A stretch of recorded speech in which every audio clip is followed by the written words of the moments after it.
One thing I will say about the recent Call of Duties, I feel like they're leaning just a bit too heavily into the FOMO to where, like, you know, if you come over here to the event tab, you see I got like 30 camos here, and special tab, you know, I got like all the camos here. But like one day, if somebody tries to buy this game in the future and come back to this game, say in like 5 years, do the same thing with a game like Black Ops 4. You go back to Black Ops 4, basically 100% of the content in that game, there might be some like limited things that I'm forgetting of at the moment, like a couple of camos or something like that, but when you go back to the game, like basically like 99% of the content there is just unlockable, whereas like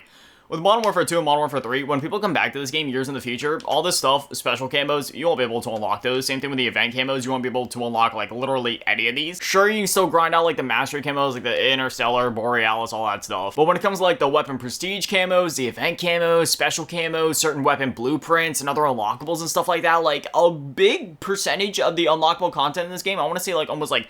probably 50% of it, if not more, has just been tied to events. That includes stuff like decals, weapon stickers, you know, like calling cards, emblems, all that. So as much as I love the events and it's cool being able to like go in, play this stuff, grind it out, I kind of hope, right? Like what if they could do something to where at the end of every season, or maybe heck, you know, if they really want to be egregious with it, maybe wait until the game is over, wait until the final season ends. Then they could add like a tab in one of the menus called like the archive, for example, where it's sort of like the battle pass system in Halo Infinite, where you can go in and select a certain challenge or event from the past that you want to grind out. So then you can like go in, go through the archive, be like, okay, I want to grind out the UAV event, for example, because obviously now at this point it's over, but say at the end of the season, whether they would add that in, or again at the very end of the game's life cycle, you go in, you click on it, you're like, okay, now I'm gonna grind this stuff out and unlock stuff that was only previously available during that event. I feel like that would be a very happy middle ground, because then you got people like me where it's like, all right, you know, I'm always in the loop of Call of Duty. Anytime an event's coming out, anytime there's something to grind, I'm gonna hop in and grind it. But then that also gives the people that say maybe they're a bit younger and they just, you know, maybe they're not even old enough to play Call of Duty yet. Maybe there's some babies out there right now going goo goo gaga, but in a couple of years they're ready to play Call of Duty, because we all know kids are playing Call of Duty all the time, and they want to dive in and say it's years down the line when Modern Warfare 3 is only like